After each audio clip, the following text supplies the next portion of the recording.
0. Good evening, everyone, and welcome to the Town of Basalt Town Council meeting for March 8th. And it feels a lot like January 8th, but it's actually March 8th. I would like to begin by a couple of providing a little bit of background information for those that might want to dial in. We are running our meetings on a hybrid basis these days, so you can come to council and appear in person, or you can dial in. So if you're at home and or elsewhere traveling and would like to address Basalt Town Council, you can access the council meeting at www.basalt.net under Agendas and Minutes tab. Click on the meeting packet for today, March 8th, and you will see instructions page there to link to the webinar. Get on, and then your name will show up, and then you can raise your hand, and our town clerk will recognize you, and you can address council. So that's going to be our procedure going forward. So,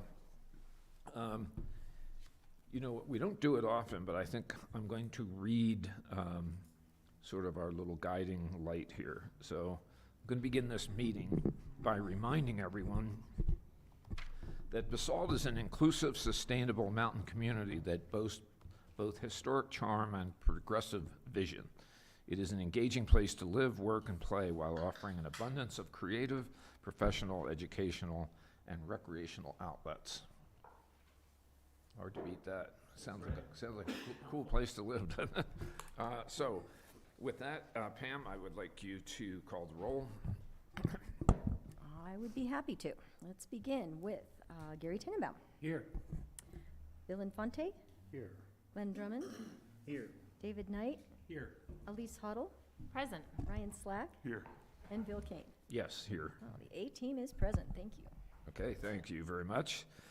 Next order of business is our consent agenda. We have 3 items. One is the minutes from last meeting. Then we have resolution number 19, which is a resolution of the Town Council of Basalt granting approval for a community garden on the Gracie High Open Space parcel that is jointly owned by the Town of Basalt and Pitkin County for the 2022 growing season. And then item 2C is a resolution of the Town Council granting approval for the 2022 Basalt Sunday Market on Midland Spur and Lions Park. So these are procedural things. If no one has any issue, we could just approve these under the consent agenda. I just have one quick question. Yeah. Why do we have to approve the garden every year? Is it just because it's a joint thing between us and Pitkin County, or? It's sort of like a special event, and so it's just a housekeeping issue that's why we do the Sunday market this way and the garden that way. So. I figured as much. Yeah. Mayor, I move the town council approve the consent agenda items as presented. Second. Okay, moved and seconded. All those in favor, please signify by saying aye. Aye. All right, great, thank you. So at this point, we will open the meeting for any public comment. For anybody that's in the public would like to address the council, you can do that in person, or you can dial in virtually and get on. Do we have one person? This looks like they have their hand up. Yep. I'm trying to It's Gerald. getting into the, what's going on? James, it doesn't look like I have any control of this. Let me see if I can. Gary, can you hear us? Can you talk? I can hear you folks. Oh, it's Jerry.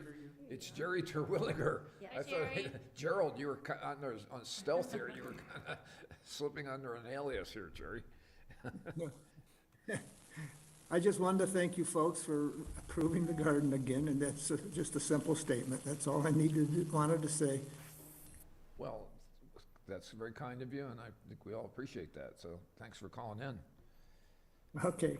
So, yeah, we look forward to the garden. We think that approving we're approving the garden will actually produce good crops this year. So this is a good ritual to go through. And it also reminds us that spring will come sometime. So thanks, Jerry. Thanks for all you do out there, too. So, You're welcome. anyone in the public now would like to address the council? Hearing none, then I'd move to mayor and council reports, comments. Anything on anybody's mind or anything to report? I'd like to thank Gary and his team on the Nordic trails. Oh, yeah. My family's been using them all winter, and we're loving them, so it's been a really nice year for that. Is that you or Nordic Council? Or are you- It's us. Yeah. The North Council helps us, but it's all funded by Picken County. So anyone who lives in Picken County, some of you do, it's your tax dollars that go to it. And this year's been extremely awesome because the Rowing Fork Club has allowed the grooming to continue even up till yesterday. So Yeah. that's a really nice thing because, obviously golf is probably really important to them, but, now that we actually have some snow, it's awesome that they're doing that. And they set classic tracks up on the golf course, which are really neat. Well, we Previous said in years, both. They were just doing skating tracks up there, but. Well, you need a certain amount, because they really would like to see 12 inches of minimum snow before we start to pack, and before you put those classic tracks in, they wanna get it up to about 16 inches of snow. Very good. And then Well, just yeah, one more go thing. ahead, Ryan. And then I'd also like to extend an extended thank you to Sheldon Walensky Oh, for the wow. Colorado Extreme program. I was Yeah. actually just there with my kids. And it's an amazing program that he put together and has a lot of sponsors too. And it sounds like he's gonna be able to establish a full-time facility in Elgin, and it's just been really cool to see the turnout. It's probably one of the best programs I've seen run in the valley Wow. for bilingual, and it's awesome. It Great. just has a great turnout, so. How late do you think you'll be able to operate? I think they're actually breaking down, I think this Friday is the last one.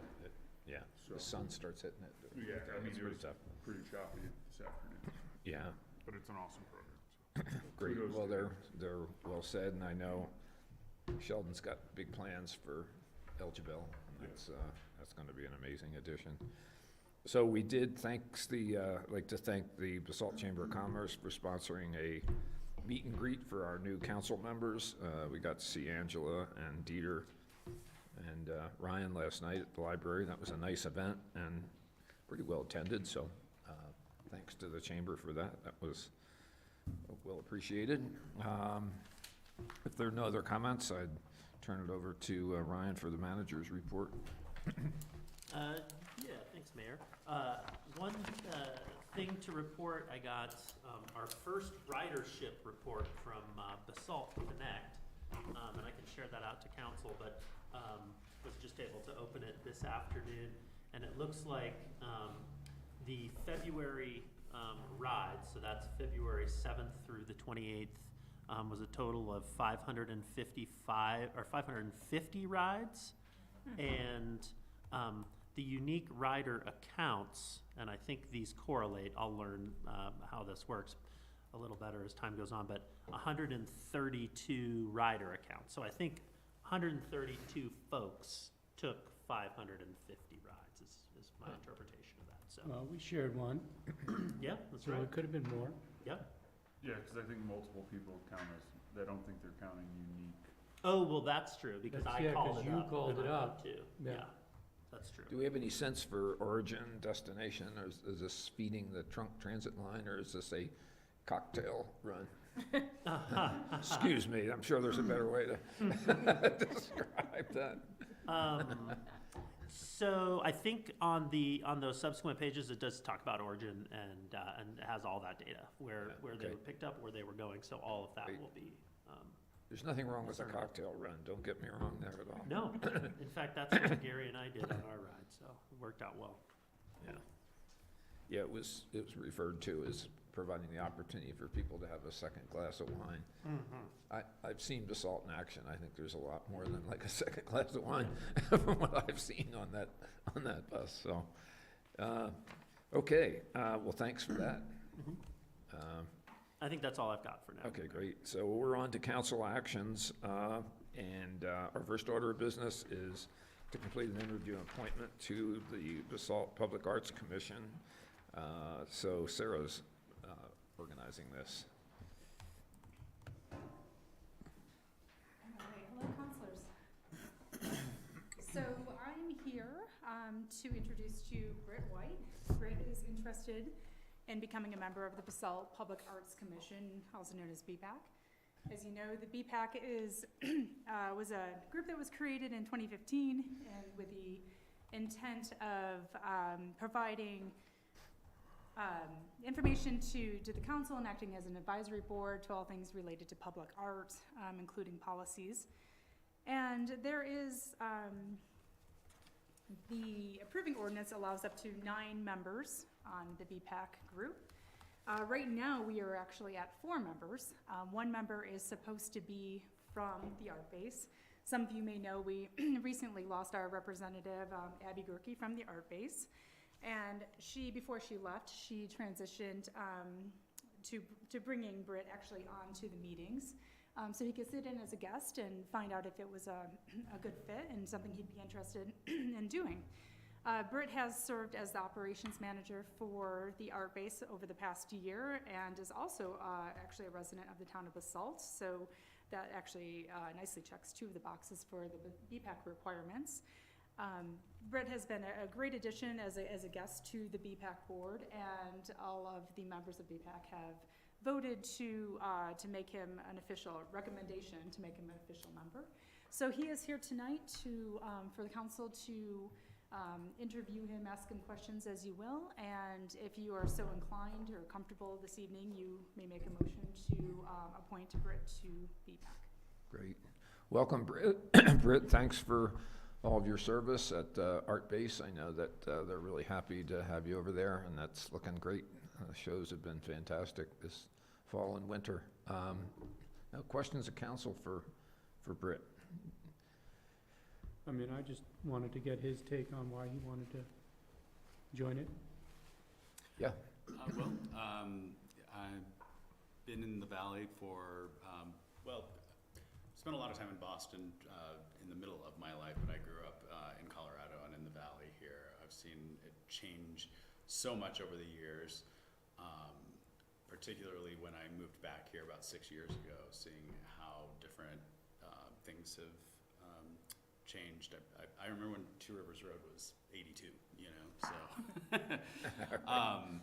so, I think to be sort of part of kind of helping guide that change, I think is important to me. The arts are very important to me, both professionally and also through my life. So this seems like a great way to be more involved in the community and help kind of just shape a little bit of what happens in the area. I should add also that we are asking for his appointment to be for a 3-year term, which is kind of nice. Good. We try to stagger the terms for 2 and 3 years, and Britt has said that he would be comfortable with this term ending on March 8th, 2025, if appointed. That's great. So, Piano Damon? your primary instrument? Is that I'm what sorry? Is piano your primary instrument? I saw No, I was a singer, singer, okay. but yeah. A lot of cool music degrees in there, so. Yeah. He's a musician Okay.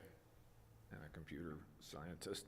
That's a great combination. Banging on the keyboard. So, so you have thoughts on the art mural program and how we're proceeding there? Are you pretty excited about that initiative in town? And Yeah, I mean, I'm excited about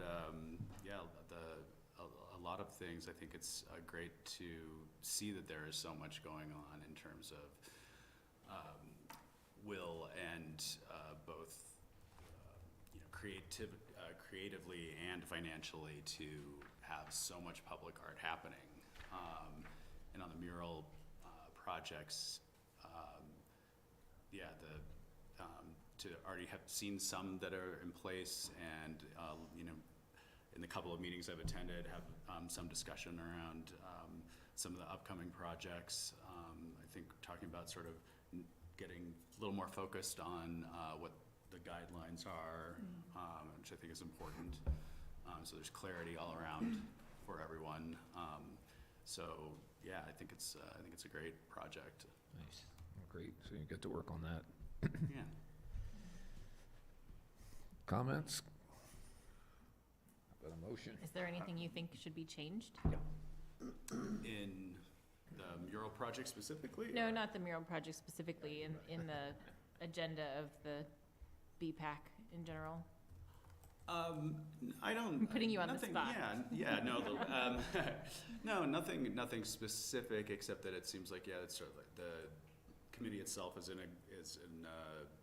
kind of a good spot in that it's like kind of going through a little bit of a transition right now. Hopefully, get some more members on, and with the things that are going on with the mural project and the sculpture funding, that I think there's a lot of room for growth.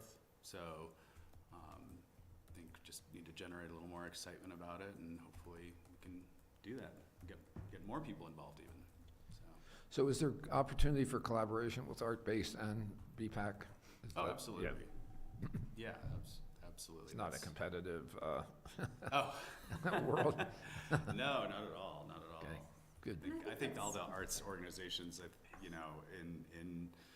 so far in my experience, all seem to, be very supportive of each other, and, all have a vested interest in building Basalt as a really vibrant arts community, so, yeah.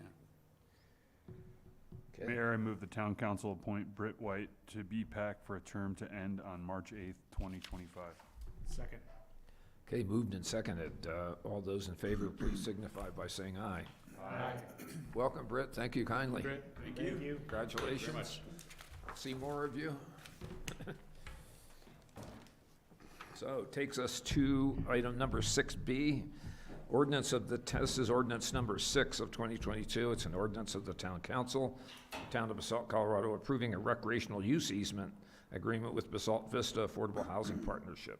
Ryan, Gail Mahoney is here, Gail Schwartz. Wow.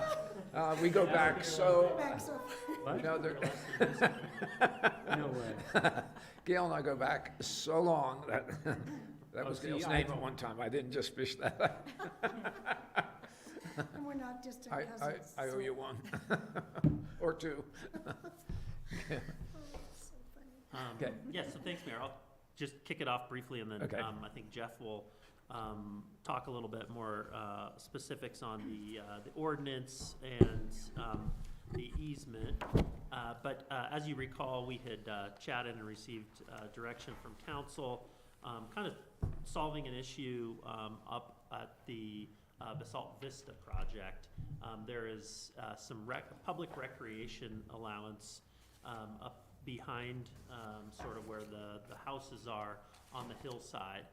Historically, it's been a sledding hill, and since Basalt Vista moved in and created the neighborhood, there was a trail easement that was dedicated and a trail built by Roaring Fork Outdoor Volunteers that connects with the Light Hill Trail. And then there's a little pocket park that exists over there. And so one of the issues that the HOA, as that's getting ready to turn over to the residents there, they were just taking a look at liability and long-term costs and that sort of thing. And so Gail had approached Jeff and I about possibly taking over ownership of that common area that encompasses the hillside. And that was a little tricky for us because there is a drainage basin catchment on it that just kind of presented some challenges from a liability standpoint on our end. And so what we came up with was this notion of putting a recreation easement over the property, and that affords that HOA essentially government liability limitations on their, should somebody get hurt while sledding and recreating, since the public is invited on. And so Jeff created this easement language, and then the ordinance that just references the statute that extends that privilege to what is otherwise a private group of folks. And I think it solves the issue for them, while also kind of keeping that public amenity open to the public, so.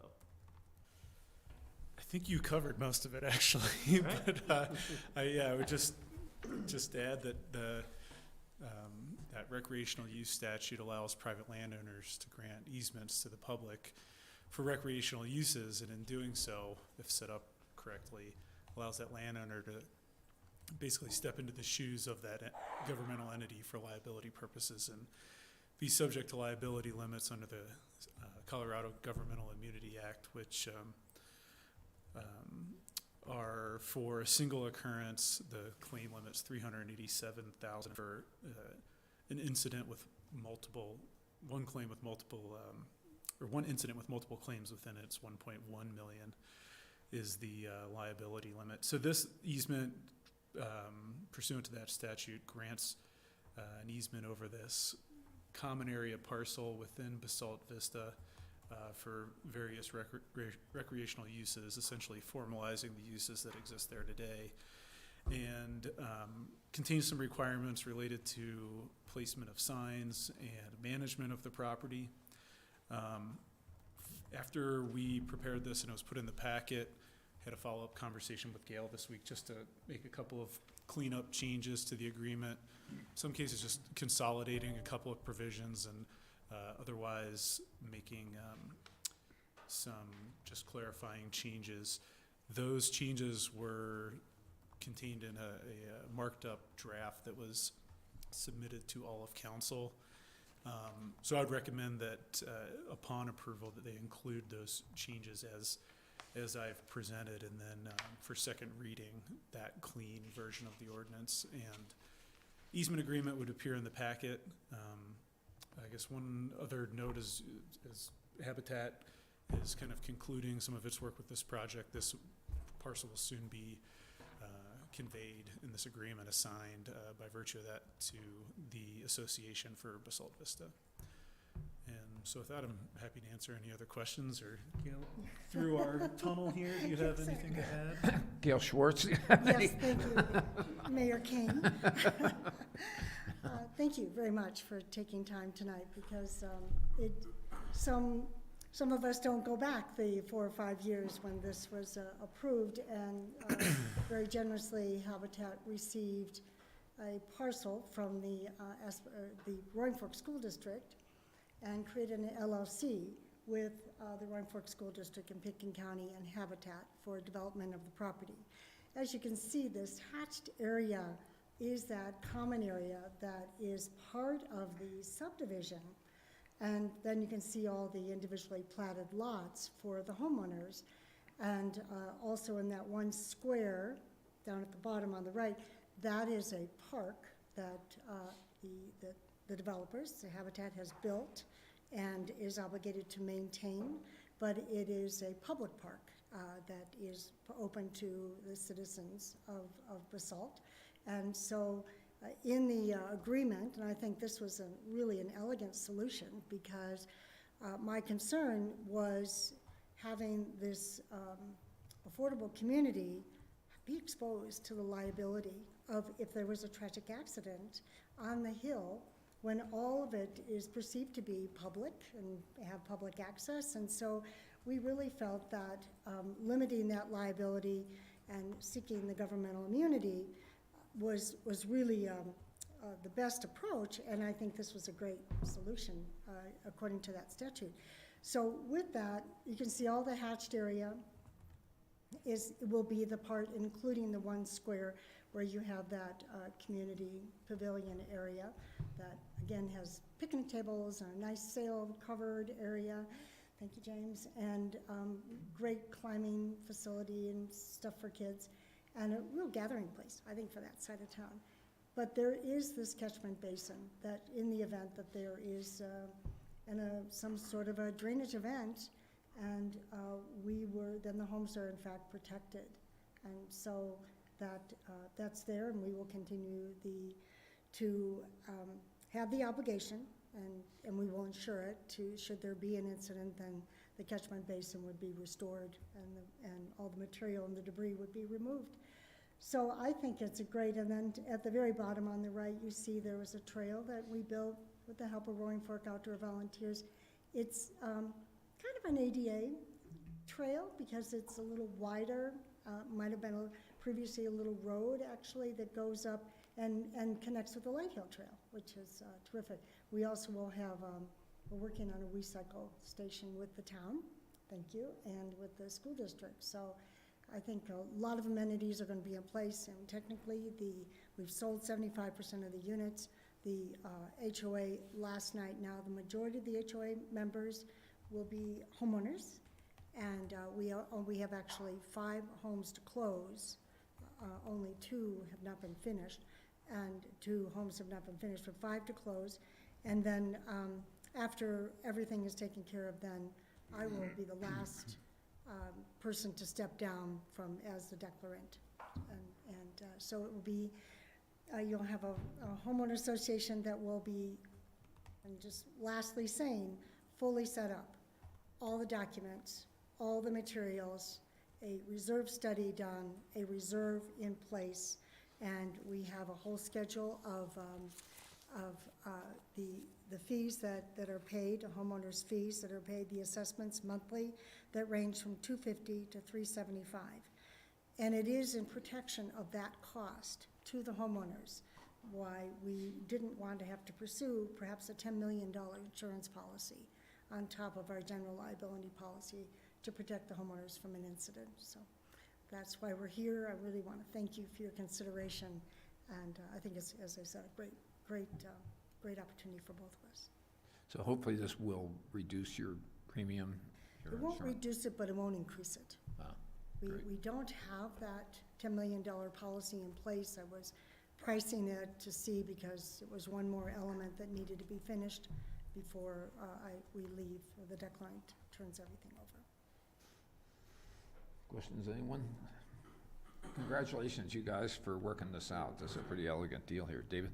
Just clarifying, for the town's liability, this wouldn't increase or impact us adversely from a town liability perspective, correct? Correct. Yeah. And we keep the Sledding Hill open, and, you know, it's a win-win deal here, so. Trails. I'd just like to say nice job setting up an HOA the way you did. I mean, I moved into one that was a total disaster, so it's good to see you're putting everybody on the right foot. Well, I think it makes a big difference. These homes are deed restricted in perpetuity. They will always be an asset to the community. They'll always be beautifully maintained. The money's being set aside for the next 50 years to maintain that community. And so thank you. I think it was the right thing to do. Yeah, good job. Any additional comment, questions, discussion, motion? Mayor, I move the town council. May I just make one comment for the record? Yeah. We discussed these edits, but I hadn't seen them. But I'm sorry to interrupt you, Mr. Mayor. It does say the owner shall erect and maintain 3 signs at the perimeter of the easement. I think we agreed to 3 signs on the property. 1, people utilization at your own risk, and then 1 sign at the entrance of the property, and then 2 at the either end of the catchment basin. And Okay, It does say a mutually agreed upon To- location. yeah. So correct. we have that Okay. flexibility yet Okay. to be had. So I think the intent, we agree Okay. for the record. So, and the mutual agreed upon. So we'll make sure it's marked and people don't go in there and very good. thank you. Okay, good to go? Mayor, I move the town council approve ordinance number 6, series of 2022 on first reading and set the public hearing and second reading for March 22nd, 2022. Second. Moved and seconded. Pam, please call the roll. Gladly. Let's begin with Bill Infante, Yes. Glenn Drummond, Yes. Elise Hoddle, Yes. Ryan Slack, Yes. Bill Kane, Yes. Gary Tenenbaum, Yes. and David Knight. Yes. Motion carries unanimously. Thank you. Thanks, Gail. And Thanks thank to you. Habitat too for all you guys do and helping us in this dire period of history in terms of the housing demand in this valley, so. Maybe just mention that last Thursday, we broke ground on 20 new homes in Rifle Wow. for seniors and Impressive. the community workforce. So, Great stuff. thank you. Thanks. Thank you.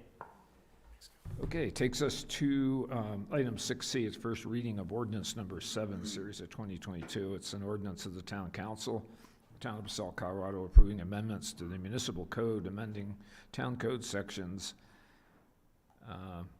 There are quite a few sections, so let's, and an appendix B related to, this is updating the Public Works Manual.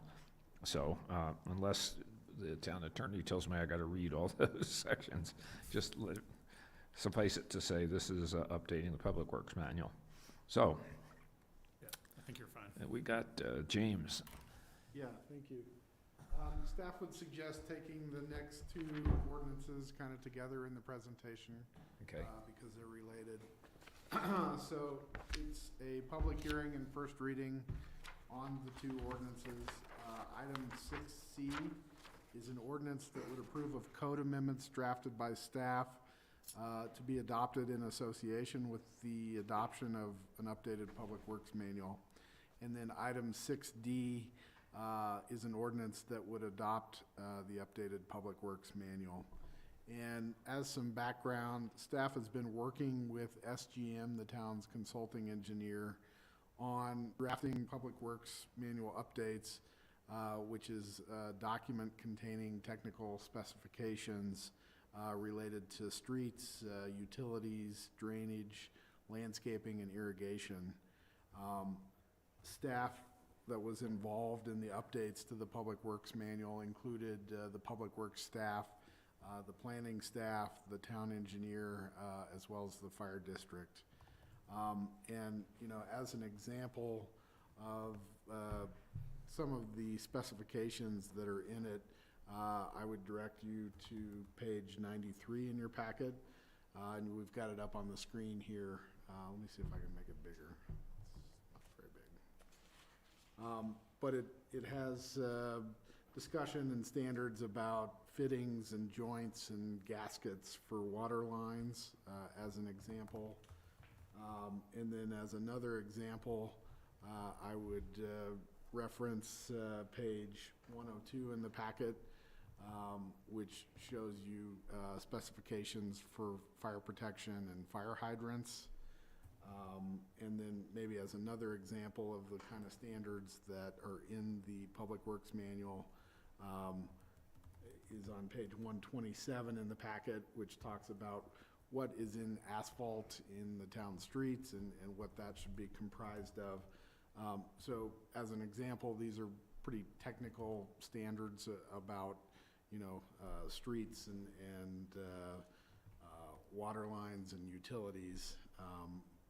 The town does currently have a Public Works Manual, but we thought it necessary to update that and make it a stronger document. The Planning and Zoning Commission reviewed the Public Works Manual updates and supported the updates. And then working towards adoption on the updated Public Works Manual, staff also identified that there is some conflicting kind of outdated standards in the town code that would conflict with some of the provisions in the updated Public Works Manual that is being put up for adoption. And staff has in turn drafted some code amendments to remove those conflicting standards, as well as to reference the Public Works Manual in the code. And so the amendments are proposed to chapters 11, which is streets, sidewalks, and right-of-way, as well as chapter 16, which is zoning, and chapter 17, which is subdivision. And then there's some cleanups also in Appendix B to the code. Additionally, the code amendments clean up some old references to the Town Board of Trustees and changes it to the Town Council. They also clean up some old references to Town Administrator, which is what the Town Manager used to be called in the Town Code. So those are cleaned up. The Town Attorney has reviewed the code amendments, and the adoption of the code amendments as well as the Public Works Manual is somewhat time sensitive, as we're going to be looking at having designers start working on the Midland Avenue Streetscape project. And so staff would like to have them use the updated Public Works Manual for utilities and infrastructure standards. So we're trying to get it reviewed here at this point. Staff does note that there are some formatting issues in there. There are some headers that still say 2021. So we'll clean those up before second reading. We identified those. So this evening, staff would suggest hearing any comments that Boyd, the Public Works Director, might have or questions, and then suggesting that council ask any questions you have of staff on the two documents.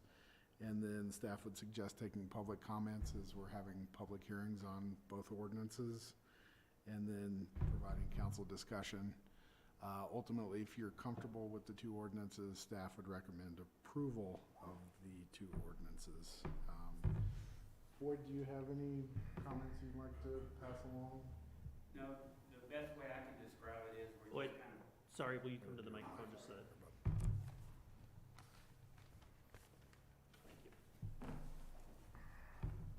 the best way to just big picture this is we're just modernizing, bringing it up to modern codes and standards, kind of like fire protection, just trying to keep abreast of all that, keep up with CDOT standards, International Plumbing Code, new things that have come out, mega lugs and different connections. Industry's just changing all the time, and we're just trying to stay level with it.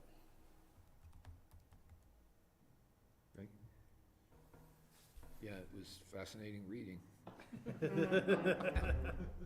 I was really thrown by the AASHTO standards, though, on the sub-base. That was really scintillating, that topic. Well, I can get you the AASHTO book if you want to really, you want it all. MUTCD, signage, and it's just always evolving. Important stuff, undoubtedly. Can we actually take action on both these ordinances? I would recommend taking action on them separately. Okay. And James, just to clarify, were these noticed as public hearings tonight, or are they? They're noticed as public hearing. That way, unfortunately, I was not aware, thank you. So for the audience here, we should open this up for public comment as well. Okay. Together or separate? We gotta do them one at a time. We should do them one at a time. Comment on either one Feel of the them. next one, we can just go So, right to it. Catherine's the only one in the Open. audience here. Phil, do you have anything to add, Catherine? Okay. So, do we have any caller-inners? No? Let's see, we have. Stephanie's on, but she's here for the other item, I think. All right, hearing no comment. Okay, we'll take these in turn, so. Mayor, I move council approve ordinance number 7, series of 2022 on first reading and set the public hearing and second reading for March 22nd, 2022. Second. Okay, moved and seconded. Please call the roll. Absolutely. Let's begin with Elise Huddle, Yes. Brian Slack, Yes. Bill Kane, Yes. Gary Tenenbaum, Yes. David Knight, Yes. Bill Infante, Yes. and Glenn Drummond. Yes. Motion carries unanimously. Thank you. So How do we open the we public will hearing? now turn to the first reading of ordinance number 8, series of 2022. Do I have a motion? We got a public hearing. Open public Oh, hearing. that's right. No, I asked for public comment on both ordinances, so. You can't. You could just do it separate, but. I did. Wait, how often do you update this manual? Is it yearly or is it? No, it's Oh. probably 10 years. Okay. And is it something that needs to be updated Yeah. more frequently than 10 years? Yes, it just, the way things are evolving, it's kind of a moving target to try to keep everything, but yeah, we're a lot more conscientious about trying to move forward and keep things updated. Thank you for doing this. And I will say, just briefly, since we adopt this by reference, the Public Works Manual, it's gonna be a little easier to update in the future. So we won't have to Because go you in. can pull from current. Yeah, we won't have to go codes. and redo the Muni code every time, so. Because it says as referenced in Public Works Manual. Dave? And kind of piggybacking on that, I just wanted to say thank you for consolidating some of this documentation into one place, just to make it easier to manage. I think that's really important and time well spent. This is undoubtedly a reference manual. You don't want to try to read it from cover to cover. If you ever can't sleep, just grab it. Yeah, magical. So, and there are no callers, no one in person to comment, so they'll close public comment. I entertain a motion to approve ordinance. Mayor, I move that town council approve ordinance number 8, series of 2022 on first reading, set the public hearing and second reading for March 22nd, 2022. Second. So, Pam? Okay, let's begin with Ryan Slack, Yes. Bill Kane, Yes. Gary Tenenbaum, Yes. David Knight, Yes. Bill Infante, Yes. Glenn Drummond, Yes. and Elise Huddle. Yes. Motion carries unanimously. Thank you. So, we now move to item number 6E, resolution number 21, series of 2022. This is a resolution of the Town Council of Basalt, Colorado, authorizing the engagement of design services with Connect One Design for the Midland Avenue Streetscape project. Catherine and Phil and Mayor, Elise is gonna. I will be recusing myself from this agenda item. Okay. Are you coming back? Yes, you are. Yeah. Much excitement on this. There's not a whole lot left. She gotta be back for the dump truck. That's right. I think she might have enough votes for that. So, Catherine, you got the floor. Yes, thank you, Mayor and Council. Tonight, we are bringing forward to you the Midland Avenue Streetscape project. As you all know, this was a priority project in the 2022 master plan. And in November 2021, as part of the Basalt Forward initiative, the town of Basalt citizens authorized the town to utilize bond proceeds for 3 projects, and one of which was this Midland Avenue Streetscape project. The goals of the project, as you see in the presentation here, are to engage the public, improve pedestrian infrastructure, improve the streetscape, integrate universal accessibility, update the underground and above-ground utility infrastructure, integrate stormwater, manage construction, and coordinate with the grant writer. James, if you want. The scope of the project is shown on this following slide.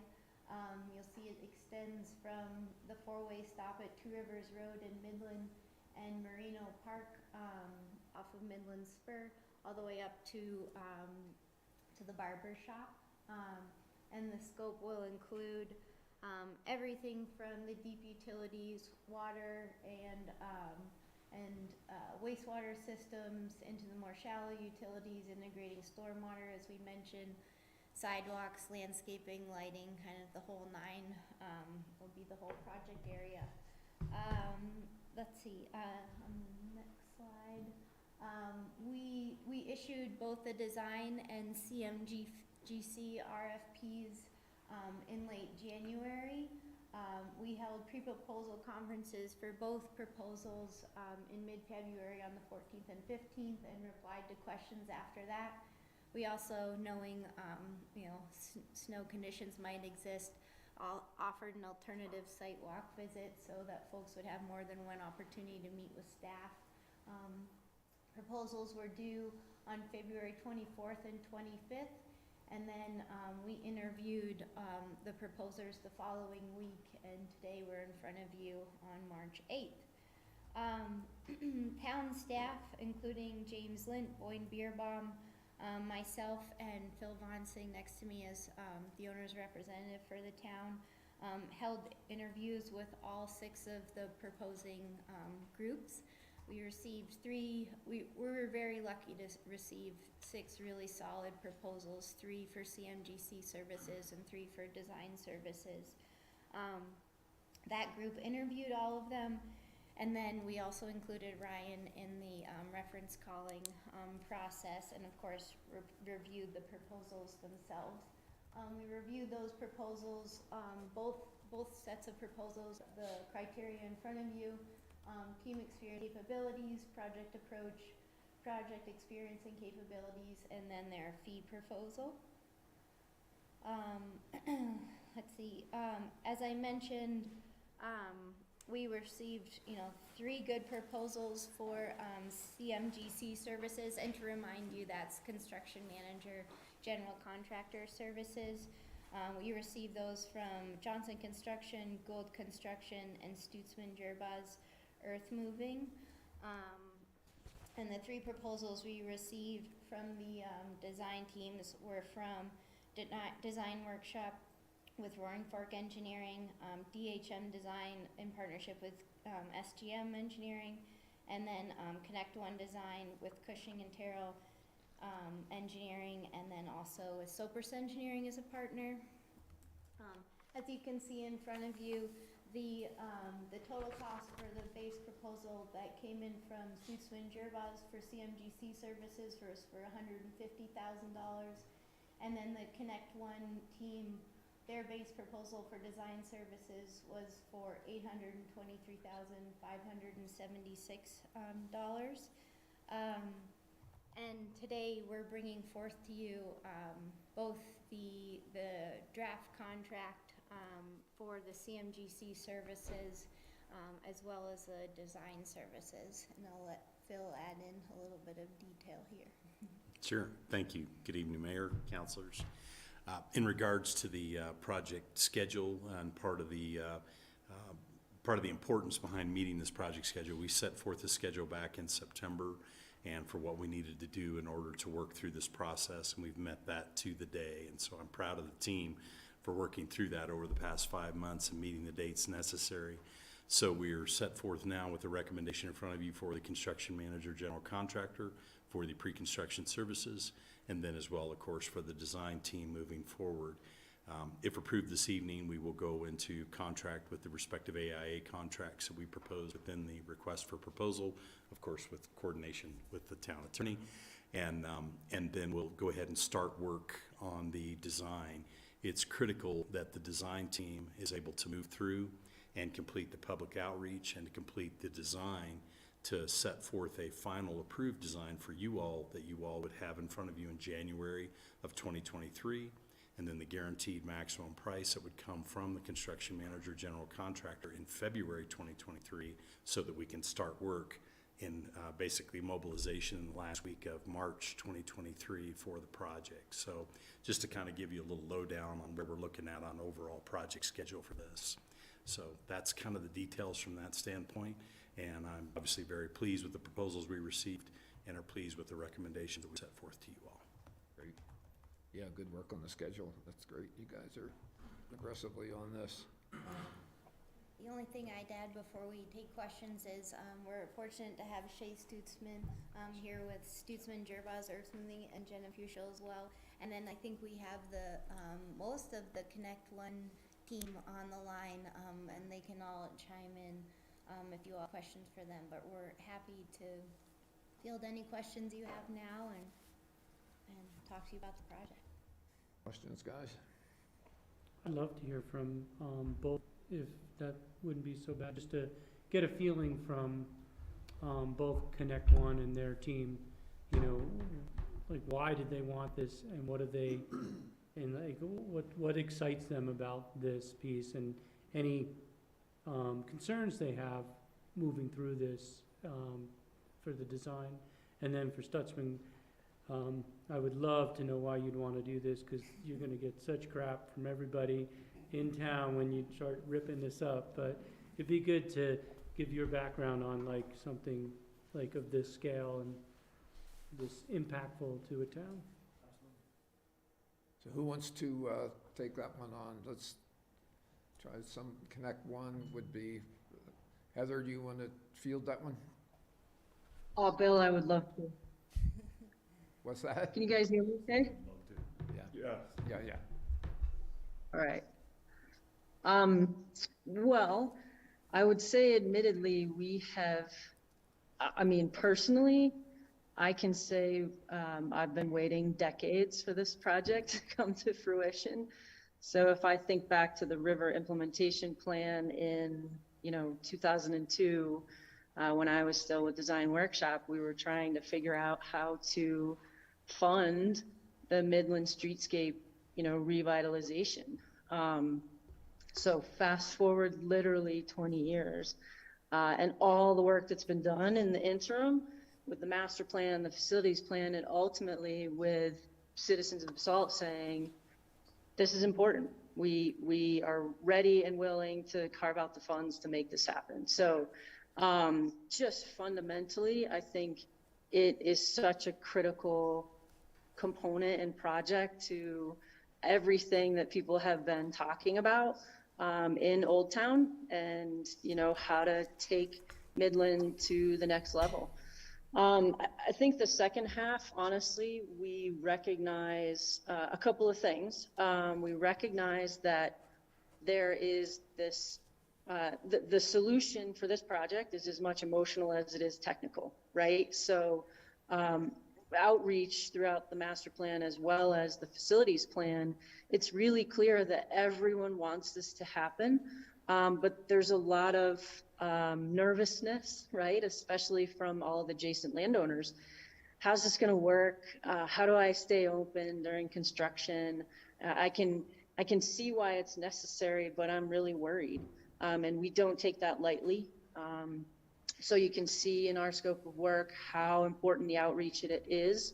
We have a designated project manager that's going to be there to, effectively, figuratively hold people's hand from the early process where we're just listening all the way through construction. And I think that that's a really critical component. I would love to have Nancy, Stephanie, or Mike also jump in. I think this civil team that we have put together, I could not be more excited and thrilled about. Well, if I may, this is Yancey Nickel with Sopus Engineering. I don't have a camera on my home computer, so I apologize for that. But I would add from my point of view why I'm excited about it is most of you know that I've been doing work in Basalt for 30 plus years, all the way back before the bridge, the post office, the roundabout by the Texaco, Two Rivers Road, Willits, all of the different large components that's been going on Basalt, Roaring Fork Club, et cetera. And this is just another component of that. And from Sopus's standpoint, when this RFP came out with our already commitments, it was too big of a project for our bandwidth. And so we're excited to be able to take our 30 years of experience, my knowledge of utilities, et cetera, and team up with CT that I think has the strength to really do the deliverables. So I'm excited about the team and continuing doing projects like this for the town of Basalt. Thanks, Yancey. Good evening. I'm Michael White. I'm the Director of Civil Engineering for Cushing Terrell, and my home office is in Denver, where most of our design team for this project resides.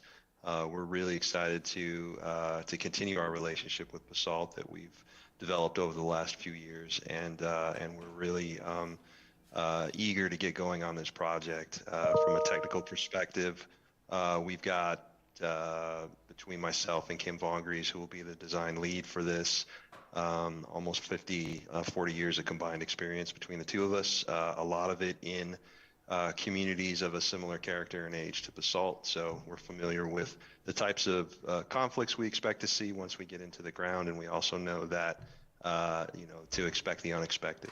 And so we're preparing ourselves for a lot of different alternative analysis along the way, and we want to really reinforce that emotional component of this as well. And we understand that it's not just the technical piece, but how that fits in with the desires of the stakeholders in the community.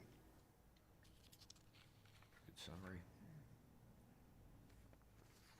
Thanks, team. I think one just last component to this is, with this team, what we envision is we hit the ground running. So we've talked about this really critical part of the first 13 weeks of this project. And so between the outreach, putting together the alternatives, reviewing that with planning and zoning, and then recommendation from you all, council, to a preferred option, we need to get there by basically the middle of June. And so for this team, we have very little ramp up, really, just because we have so much familiarity coming from the master plan, the facilities plan, and then as Yancey said, just this fundamental familiarity with everything that's happening below and above ground. So there is going to be zero moss. We are about to really hit the ground running here.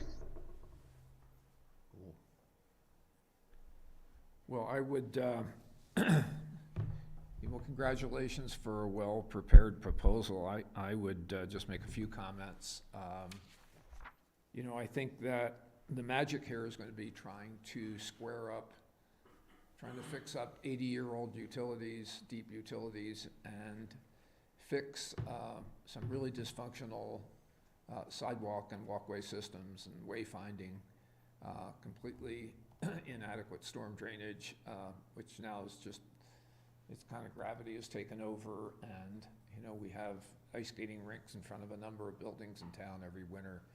And so we got to find a balance here between fixing these problems and not losing the little bit of funk and charm that we have in the town. I know Heather's sensitive to that. So I was impressed in your proposal to see fairly extensive commitment to public involvement, which is going to be critical to win the hearts and minds of people in town about this, because, you know, we're going to tear the place up here pretty substantially. And people got to buy in and make sure that everybody feels that it's going to be worth the pain, which I'm sure it's going to be. So, you know, I would challenge you to be extra creative about this. Just throw out all old assumptions about parking arrangements and conventional sidewalk systems, but, you know, we need great street trees and better lighting and better signage and functional walkways, and we just got to bring the town along in a way that's sensitive to the history and culture of the place. So you've probably heard these speeches before, but commend you to it. Thanks, Bill. Anyone else? I suppose just a few questions on kind of cost and pricing. Vaughn, I guess this is going to be to you or maybe Catherine, but in the deck that Ryan sent around at 5 o'clock, the budget came in at $777 for the Connect One Cushing Terrell group, and I was curious if that is a familiar sum, and the only number that I have to go with is the bonded amount. So if we were looking at spending $11 million on Midland Avenue Streetscape, plus whatever else might come in the form of grants or whatever, is 7 3/4, you know, a figure that makes sense if it works out to roughly 7% of the total cost. But then in the presentation that you just put up, the number's already risen to 823. So I'm like, whoa, the cost is going up before we even get started. So what about the budgeted amount for the design services? But then I'm curious too, to Jeff, what we're going to do to safeguard future overruns. I mean, at this point, Connect One's built pretty much everything in town over the past 5 years, and Albany Pool experienced some truly unfortunate excess costs that required us to issue COPs, and what do we do to prevent that in the future? How do we protect the citizens and taxpayers? As to your last question, and then I'll kick it back to you guys, I believe the intent is to use a guaranteed maximum price contract when we actually do the construction work, so that would largely protect against that. And then did you guys have anything on some? Yeah, I can speak to that a little bit. So the first part, the 777,620 is accurate, but then you'll see, as I'm sure you saw in the proposal, that there's some reimbursable costs. Right. So the number I presented was that combined, that included the reimbursable costs. So we haven't gone up yet. Okay, because I wasn't sure who they were reimbursable by, so I didn't. Oh, the town, yeah, so that's like printing, travel, things of that nature. But I guess the other piece I would add on cost overruns is, so a large part of the intent of bringing on Stutzman Gerbaz is helping us with the cost estimating throughout the design process. So they'll be providing one of the first goals of the design process will be providing 3 conceptual plans, and then we'll go into design. So the CMGC will be helping us getting cost estimates at of those 3 conceptual designs, and then once we get into design, they'll be providing some cost estimation at the 30%, 60%, and 90% level. So we'll be tracking costs all along. And then before we engage with them as our general contractor, hopefully for the final construction, we'll be in a guaranteed max price situation where they'll be providing us that estimate and we'll be holding them to that price. But also, I just add that we'll be checking in with council, I believe on a quarterly basis, is that right, Christy? Checking in on pricing and where we are in the, with things, so there's that as well. I'm not sure how we enforce the maximum price thing, but I'm curious, what do you reckon the total price tag is ultimately gonna be? And I'm assuming it's gonna be more than 11 million, so where's the difference come from? So what we've been doing is Christy and I have been working together on the master project budget. So that's incorporating in not only Midland, but obviously green projects, affordable housing, and incorporating in all the soft costs and the hard costs from a Basalt Forward standpoint. So today where we stand is a total of about 11.7 million on Midland Avenue. And that's soft costs, hard costs, inflation, contingencies, and the like. And so that's the budget that we're working on currently. And so from the information that Christy and I reviewed today, and that I know Ryan and Christy have reviewed as well, the projects as we see them right now, we are fitting within the Basalt Forward budget, and of course with the respective allocations from your general fund. I suppose it would be rhetorical to ask if you think we're actually gonna hit 11.7 by the time construction's done.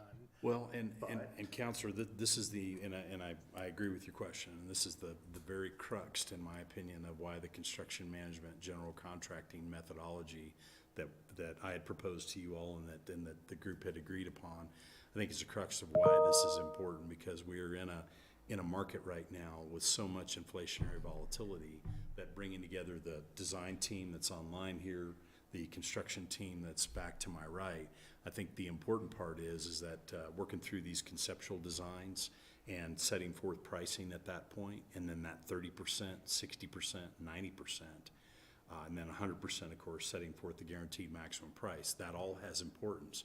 But I will tell you, in my opinion, the most important, and we do a lot of these over my career and have done a lot recently, the 3 conceptual designs and that 30% design are the key drivers on this. Having that information from Stutzman Gerbaz and as well from Concept One Design and this team coming together, that gives us an opportunity to design to that budget. The cost model, and that's what the $150,000 in pre-construction services is from Stutzman Gerbaz's involvement every week during the course of our meetings and preparation of these cost models, manipulating that cost model and designing to that cost model, along with obviously all the other items from the public outreach, public input, and the like, and the needs of the utilities. Those items have to come together. So that's why this is, in my opinion, important, Counselor, because we're at a position that if we had designed this without the costing models and basically thrown out, hey, I think this is where the numbers currently are, then it's that embarrassment of ending up with a design, ending up with bidders coming forth, doggone it, we're over budget, let's go back and value engineer, redesign, and spend another year playing with it. So sorry for the long answer to a short question. It's a good answer, because it's very important. Precisely the concern. I can only conclude that we didn't have all of these safeguards and checks and balances in place for Albany Pool, which is a tremendous triumph for our town. But it started out at 1.3 million, it finished up more than, twice that amount. So if we don't finish at 11.7, if instead it's 23.4, that's gonna be a pretty, and you simply can't get there. Understood. Yes, sir. That's a good level. Okay. Additional questions, comments, discussion? It's a more general question, but are we able to tap into any, like a Holy Cross or anything with these utilities? I know a lot of it's the water lines, but are there any other players that are gonna be involved with us in this that would help foot some costs? As far as cost goes? Yeah. Yeah, well, I guess first, we have some grant funds that we've applied for, as we let you all know, through CDOT. We have $1 million that we're reserving for the project from the ARPA funding that we were awarded. And then tomorrow night, Catherine and I go to the sanitation district. They're looking at doing some studying of their own system. And with this, obviously sanitation's a deep utility. They are going to be brought along in the process. Whether or not they can throw all the funding at it, probably not, because it's, probably not something that they've budgeted for, but if we can get some contribution toward that, that'll help to offset. So we're certainly gonna turn over all stones and see where we might find partners in it.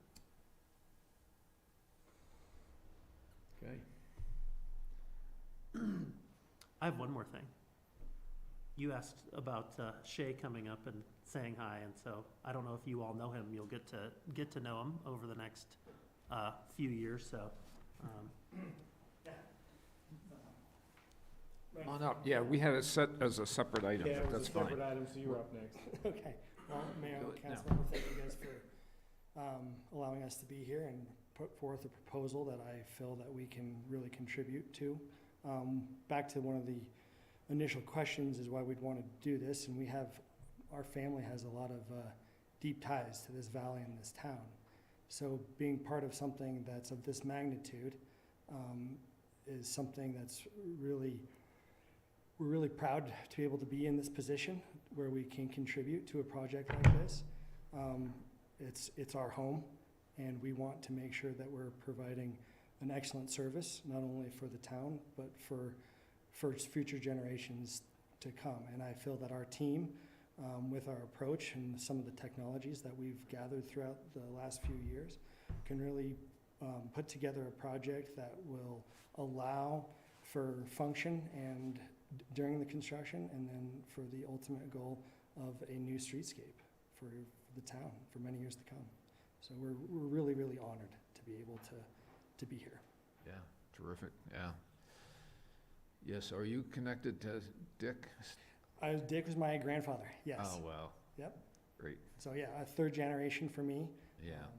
Dick and Jerry started the company in 1960, and I was fortunate enough to buy the company solely 2 years ago. So yeah, just looking forward to, carrying on the next generation. Great. For sure. Great family. Thank you. We were good friends at Dolores as well, so. Yeah, she walked up and down these streets all the time, and Yeah. So there's some sentimental Yeah, value to that as well. and I worked with Jerry at Lift 6, so. Oh, you did? Right on. I know your family pretty well. Right on. Very cool. No, it's an honor. It really is. So. Cool. Well, glad you'll be involved in this. Well, Okay. Mayor, I move that the town council adopt resolution number 21, series of 2022. This is for the Connect One. Second. Okay, moved and seconded. Pam, please call the roll. Absolutely. Let's begin with Bill Kane. Mayor Kane? Yes. Thank you. Gary Tenenbaum? Yes. David Knight? Yes. Bill Infante? Yes. Glenn Drummond? Yes. And Ryan Slack? Yes. Motion carries unanimously. Thank you. Mayor, I move that the town council adopt resolution number 22, series of 2022. Second. We need to read that, No. Moved and seconded. That's fine. Pam? Okay. Let's begin with David Knight. Yes. Thank you. Bill Infante? Yeah. Glenn Drummond? Yes. Ryan Slack? Yes. Bill Kane? Yes. And Gary Tenenbaum. Yes. Motion carries unanimously. Thank you. Most exciting one of the night, right here. You just want to say it? Okay. Thank you, Mayor. Thank you, Great, councilors. thank you Thank you, guys. guys. Greatly Looking appreciate forward it. to it. Now you just gotta go do it. Yeah, A lot of us. Good luck, Absolutely. Catherine. I'll be out there just giving you a ton of shit because I'm not on council anymore, so, Oh, right. yes. I'll See you guys. So we have one more pressing item here. This is a resolution. Thanks, Phil. No, I'll be here for the April 12th meeting, yes. So we have I've been waiting to resolution number say a curse word at one of these meetings, and it took me 12 years to do it. Check. Resolution number 23, series of 2022. Resolution of Town Council of Basalt approving the equipment lease purchase agreement with Vector Bank for a dump truck. Mayor, I move that town council adopt resolution number 23, series 2022. Second. Moved and seconded. Pam? Christie?